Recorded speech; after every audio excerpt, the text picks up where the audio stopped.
Bien, vamos a discutir la teoría ácido-base de Bronsted y Lowry, que junto con la teoría de Arrhenius son las dos teorías más usadas a nivel de enseñanza media, por lo menos en química general.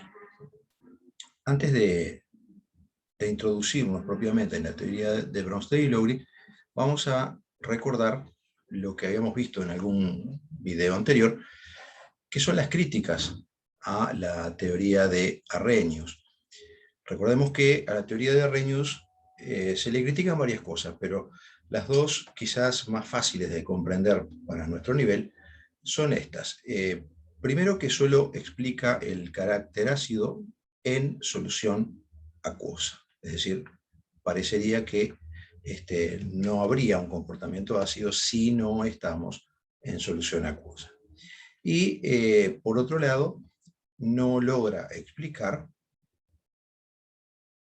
el carácter básico en aquellos compuestos que carecen del anión hidróxido, ¿no? Recordemos que para Arrhenius, una base es aquella sustancia que en solución acuosa es capaz de liberar aniones hidróxidos. Bueno, ¿cómo puede una sustancia que carece de aniones hidróxidos liberarlos? No puede liberar aquello que no tiene. Y recordemos que precisamente Arrhenius lo que hizo para subsanar esa dificultad fue inventar un compuesto llamado hidróxido de amonio, en el que sí hay aniones hidróxidos. Entonces Arrhenius decía, bueno, en una solución de amoníaco, en realidad lo que yo tengo disuelto es hidróxido de amonio, y ese compuesto se puede disociar dando los famosos aniones hidróxido. ¿Sí? También Arrhenius reconocía que esto es una solución a medias, o sea, es un invento en realidad, decía él. Bueno, no sé si lo decía tal cual, pero lo reconocía, dado que si nosotros destilamos una solución de amoníaco, el hidróxido de amonio, que sería el soluto en esta solución, nunca aparece. Lo que aparece en una destilación es amoníaco gaseoso y agua. Por lo tanto, esta sustancia como soluto no existe, y Arrhenius fue muy honesto al reconocerlo, y reconocer que su teoría entonces tenía esa grave dificultad, que no podía de manera eficaz explicar el comportamiento básico de las soluciones de amonía. Vamos ahora entonces a compartir otra pantalla, en donde tenemos aquí las definiciones, ¿verdad?, de ácido y de base, según las teorías de Arrhenius y la de Bronsted y Lowry, porque es interesante hacer una comparación, ¿no? Dice Arrhenius, ¿no?, son ácidos aquellas sustancias que en solución acuosa liberan hidrogeniones. Un ácido, entonces, para Arrhenius, es aquella sustancia que es capaz de liberar hidrogeniones. O sea, esta especie química, y es imprescindible la presencia de agua, representado acá el caso de un ácido fuerte. Dicen Bronsted y Lowry, presentan comportamiento ácido. Aquí hay algo que es importante ya señalar, ¿no? Es decir, para Bronsted y Lowry las sustancias no son ácidas, mejor dicho, las sustancias, las especies, como vamos a ver ahora, las especies químicas, no son ácidas ni son básicas, no son ácidos, no son bases. Se comportan como, es decir, tienen comportamiento ácido.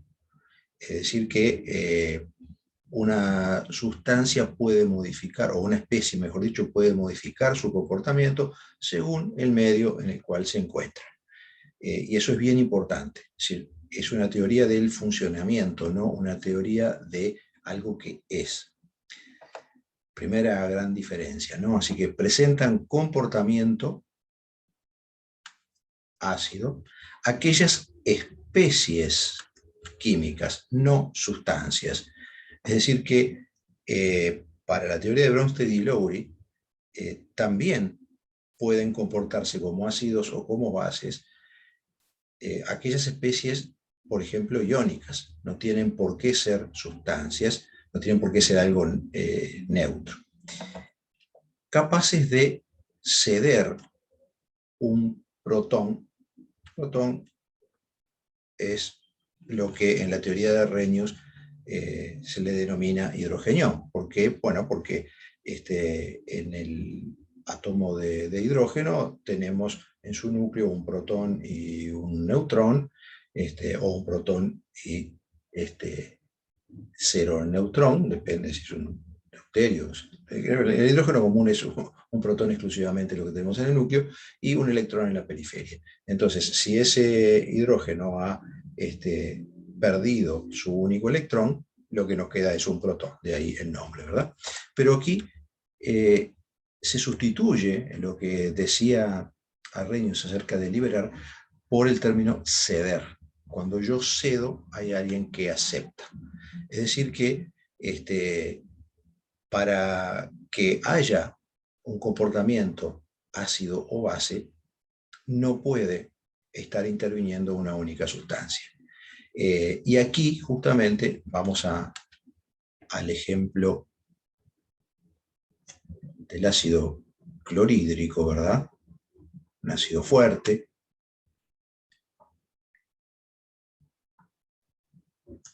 En solución acuosa, este ácido, para comportarse precisamente como tal, nos dicen Bronsted y Lowry, tiene que ceder protones a alguien. Lo único que yo tengo, si tengo ácido clorhídrico y agua, son moléculas de agua. Entonces, el agua, ahora, en la teoría de Bronsted y Lowry, ¿sí? Cuando nosotros tenemos exclusivamente una solución acuosa, ya no tiene una única función, ya no es exclusivamente el solvente, ahora es un protagonista más, o sea, es una sustancia que está participando y reaccionando en ese sistema, en el cual el ácido clorhídrico le ha cedido un protón, lo que llamábamos hidrogenión en la teoría de Arrhenius, a las moléculas de agua. Entonces, ahora esas moléculas de agua se transforman en este otro ion que recibe el nombre de hidronio,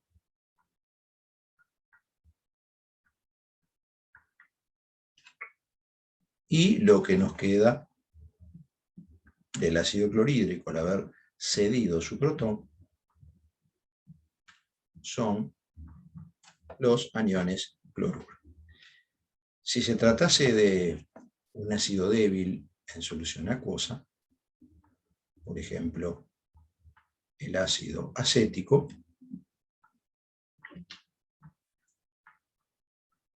recordemos que el hidrógeno ácido del acético es este. Nuevamente, su comportamiento ácido se pone de manifiesto frente a la otra sustancia que hay en ese sistema, que son las moléculas de agua. El ácido acético cede un protón a las moléculas de agua. Las moléculas de agua nuevamente generan cationes hidronio y lo que nos queda, perdón, que nos queda del ácido acético son los aniones acetato, que ya los vamos a escribir.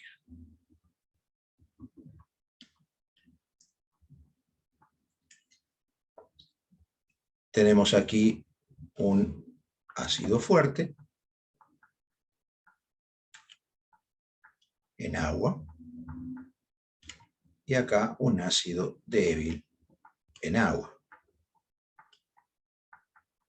¿Sí? Ustedes me dirán, bueno, pero ¿y cuál es la diferencia? Me seguís haciendo aparecer el agua.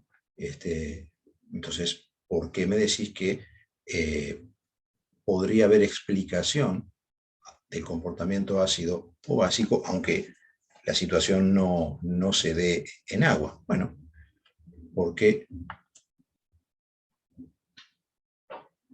podríamos explicar el comportamiento ácido del clorhídrico, perdón, del cloruro de hidrógeno gaseoso frente al amoníaco gaseoso, utilizando la teoría de Bronsted y Lowry. Es decir,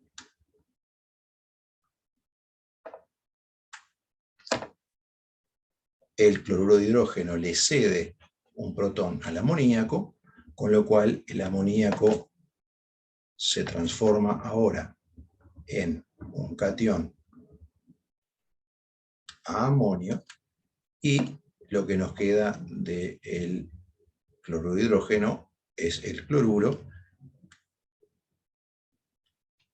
que dan origen a una sal. Al no estar esto en solución acuosa, lo que nosotros veríamos si introdujéramos en un recipiente cloruro de hidrógeno gaseoso y amoníaco gaseoso, es la aparición de cristales blanquecinos de cloruro de amonio en la superficie de ese tubo. Entonces, aquí tenemos un comportamiento ácido del cloruro de hidrógeno que no se encuentra en solución acuosa.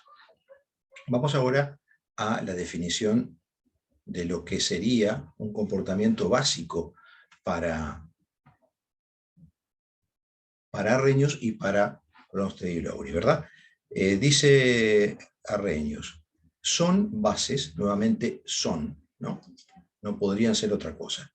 Aquellas sustancias, es decir, solo especies neutras, que en solución acuosa liberan hidróxidos. Es decir, aquellas sustancias que hacen esto.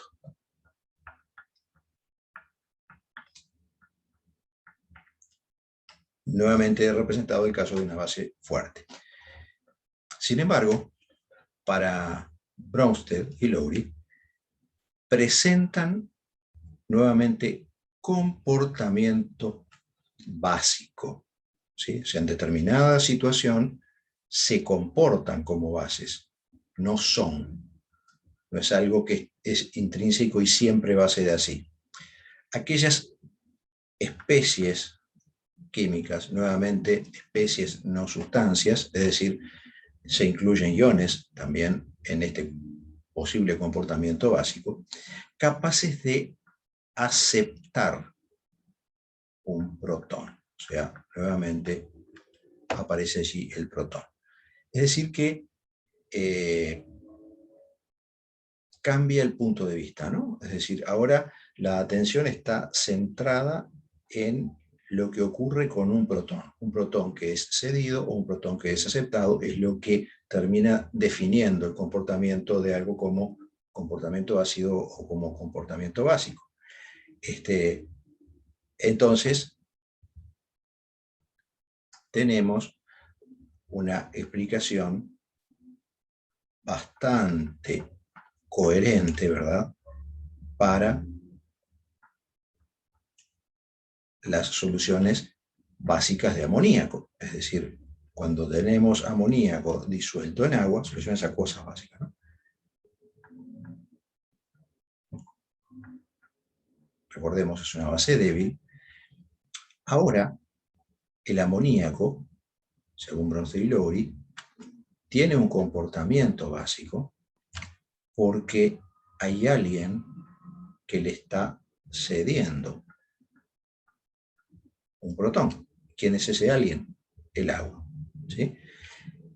El agua le cede un protón al amoníaco, con lo cual el amoníaco da origen al catión amonio. ¿Y qué me queda del agua? Se ha perdido un protón, OHs, OHs libres. ¿Sí?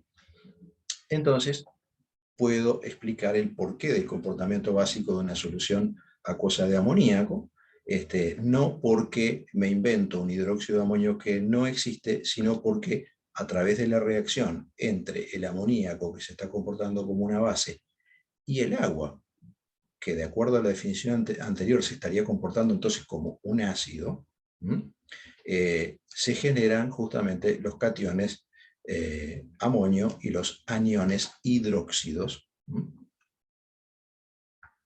cuya presencia desbalancea, ¿no?, la igualdad de concentraciones inicial que hay entre hidrogeniones e hidróxidos en el agua, si estamos razonando con la teoría de Arrhenius, y por lo tanto, al superar ahora la concentración de hidróxidos a la de hidrogeniones, la solución se tornaría básica. ¿Sí?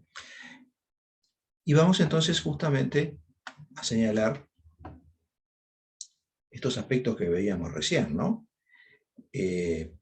Aquí tengo al amoníaco comportándose como una base.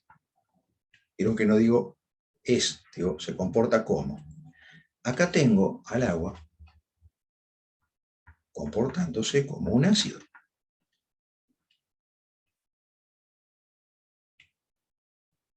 Sin embargo, en las ecuaciones anteriores, vamos a poner para acá, vamos a aprovechar esta, el acético se comporta como un ácido, pero el agua se comporta como una base. Es decir que aquí vemos precisamente la importancia de comprender esto en la teoría de Bronsted y Lowry. ¿Por qué se habla de comportamiento y no de ser o no ser? Porque una misma especie, en este caso el agua, en un caso presentó el comportamiento de una base porque fue capaz de aceptar protones, porque se enfrentó a una sustancia más ácida que ella, mientras que en el otro caso se comportó como un ácido. ¿Por qué? Porque se enfrentó a una sustancia más básica que ella. O sea que, que una sustancia tenga un comportamiento ácido o un comportamiento básico depende de con quién yo la enfrente, una sustancia o también un ion, o sea, cualquier especie.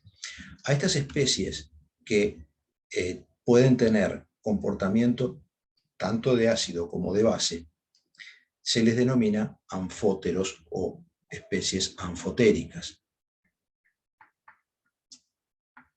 El agua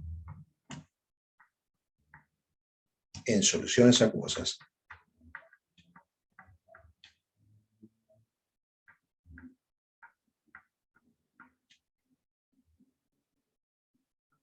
tiene comportamiento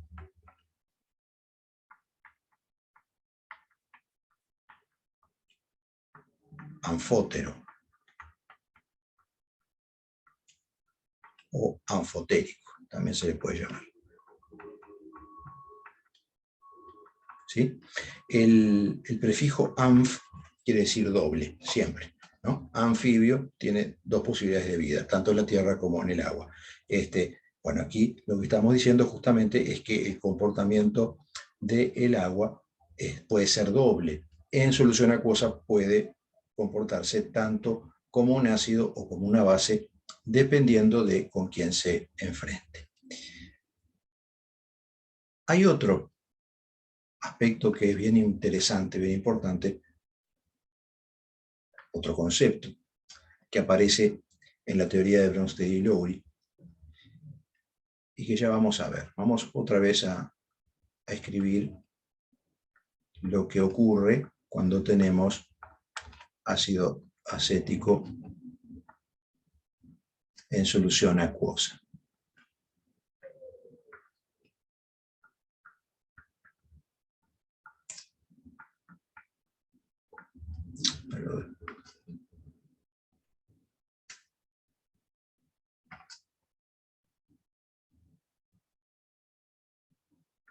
Es un ácido que nosotros consideramos débil en solución acuosa, por lo tanto hay un equilibrio.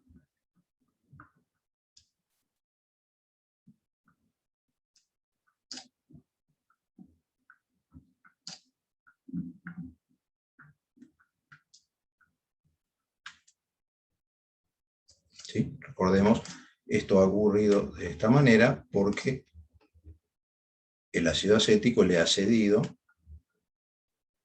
un protón a las moléculas de agua. Ya reiteramos, ya ahora el agua no tiene exclusivamente una función de solvente, sino que es un reactivo en ese proceso.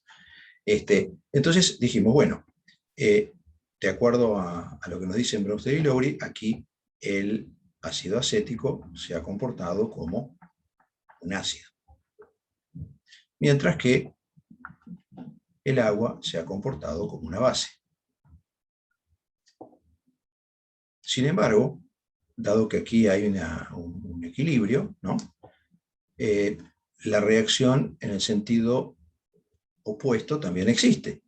Y si yo ahora leo lo que está ocurriendo cuando el hidrógeno, ¿verdad?, reacciona con los etanoatos o acetatos para volver a regenerar el agua y el ácido acético o ácido etanoico, ahora el proceso está siendo este otro. Es decir, los hidrógenos le están cediendo hidrogeniones, o protones, mejor dicho, a los etanoatos o acetatos para volver a generar agua y ácido acético. O sea que si yo miro ahora la reacción hacia atrás, hacia la izquierda, el etanoato o acetato se está comportando como una base, mientras que el hidrógeno se está comportando como un ácido. ¿De dónde ha salido cada uno? Bueno, si yo miro el etanoato o acetato, es el ácido acético al que le falta un protón. Si yo miro el agua, es el catión hidrógeno al que le falta un protón. Es decir, que cuando algo se comporta como ácido, cediendo un protón, da origen a otra especie química que tiene un protón menos que ella,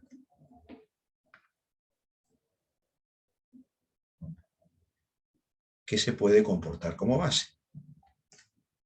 Mientras que cuando una especie química se comporta como base, da origen a otra especie con un protón más que ella, que se puede comportar como ácido. Cada uno de estos pares se denominan pares conjugados.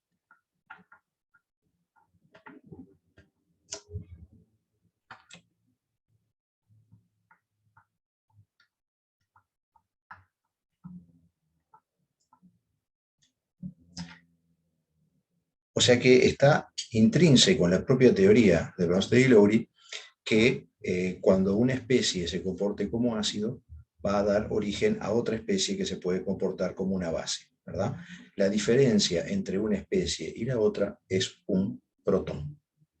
Y a ese conjunto, a ese par, se le denomina par ácido-base conjugado, ¿no? Entonces,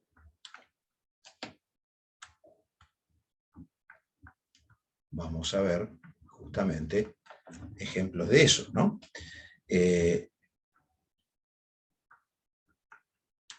Bueno, de este lado, los ácidos, y de este otro, sus bases conjugadas, ¿no? Si el ácido es vamos a empezar con un ácido débil, el ácido fluorhídrico, su base conjugada, dijimos, es lo que me queda del ácido fluorhídrico una vez que él ha cedido su protón, o sea, la diferencia es siempre un protón. Su base conjugada es el fluoruro. Si tenemos el ácido acético, este mismo, o ácido etanoico, su base conjugada es lo que nos queda luego de que ha cedido un protón. Vamos a empezar al revés ahora. Si nosotros tenemos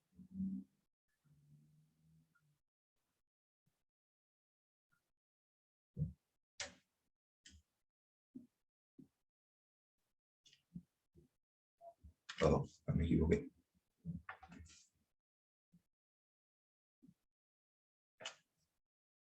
Si nosotros tenemos al amoníaco, es la base conjugada de alguien que tiene un protón más que ella. O sea, su ácido conjugado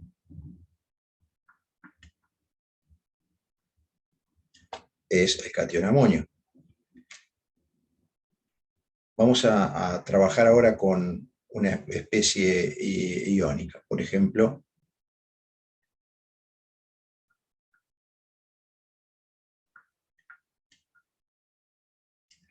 el anión fosfato diácido. El anión fosfato diácido tiene como base conjugada lo que nos queda de esto si yo le quito un protón, o sea, el anión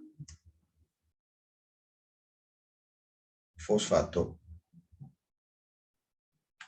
monoácido, es decir, con un protón menos, que a su vez también puede tener un comportamiento ácido, porque todavía tiene un protón para ceder. La base conjugada sería perdón, no, ya se dio su protón, no hay más protón.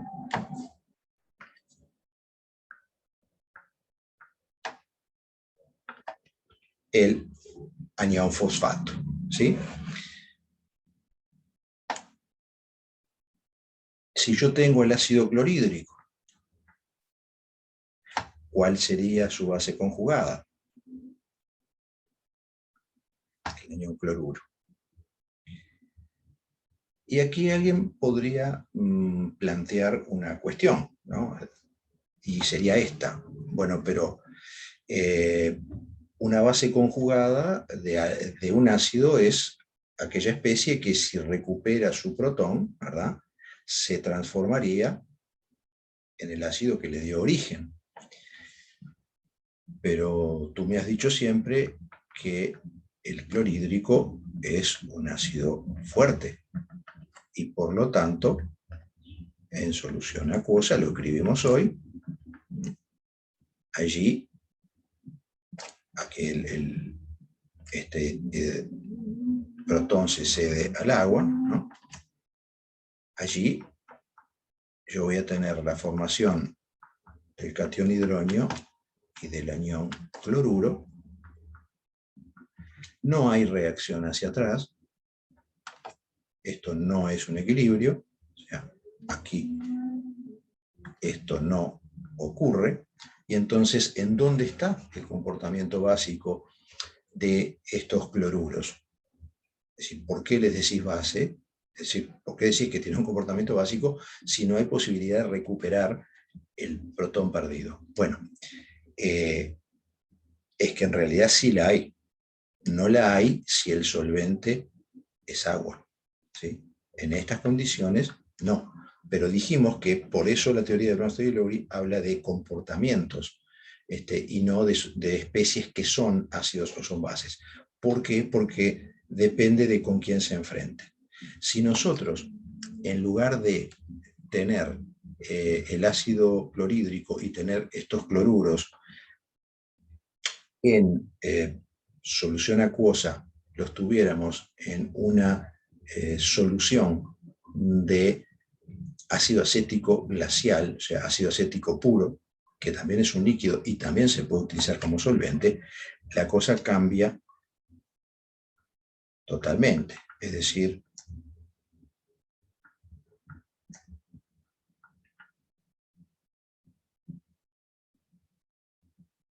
aquí yo tengo ácido acético puro, ácido tanoico puro. Si disolvemos allí cloruro de hidrógeno gaseoso, se genera una solución en donde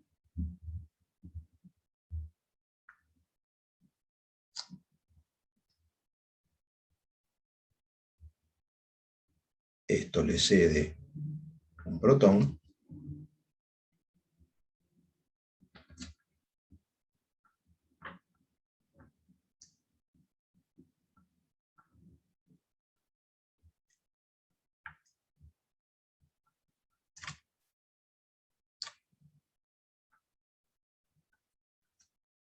pero en estas condiciones la reacción sí es un equilibrio y por lo tanto el cloruro puede recuperar su protón para volver a regenerar el ácido clorhídrico y a volverse a regenerar el ácido etanoico. Entonces aquí el cloruro se está comportando como una base. Entonces es la base conjugada del ácido clorhídrico que se pone de manifiesto en esas condiciones, no en solución acuosa. Bien, tenemos entonces como resumen general, la teoría de Bronsted y Lowry no habla de sustancias que son ácidos o bases, ni siquiera habla de sustancias, habla de especies químicas que incluyen tanto a sustancias como a iones, y habla de tener un comportamiento, no de ser un ácido o una base, porque dependiendo de con quién se enfrentan, precisamente las sustancias pueden terminar o aceptando un protón, y en ese caso se están comportando como una base, o cediendo un protón, y en ese caso se están comportando como un ácido. Eso depende de justamente con quién se enfrentan. Otra cosa importante, diferencia con la teoría de Arrhenius, nueva diferencia, es que ahora la clave de todo está en ese protón que va o viene de una especie a otra. No el hidrogenión y el hidróxido, sino exclusivamente el protón. Eso es lo que define si algo se está comportando como ácido o se está comportando como base. Otra cuestión clave, logra explicar el comportamiento ácido-base en situaciones en donde el solvente no es agua, y lo acabamos de ver, y por lo tanto es útil en situaciones donde el solvente no es agua, cosa que no nos pasó con la teoría de Arrhenius que ya habíamos visto. Otra cuestión que tiene que ver con la teoría de Bronsted y Lowry, concepto justamente de par conjugado, ¿no? Siempre que una sustancia se comporta como un ácido, cediendo a un protón, da origen ella a una especie, dije sustancia, cuando una especie, perdón, se comporta como un ácido, cediendo un protón, da origen a partir de ella misma a otra especie que es capaz de aceptar nuevamente ese protón y se comporta como base, par ácido-base conjugado. Y dado que una sustancia, o una especie mejor dicho, puede tanto ceder como captar protones, aparece el concepto de anfótero, o sustancia o especie anfotérica. Eso también va a estar relacionado con el ambiente en el cual se encuentra.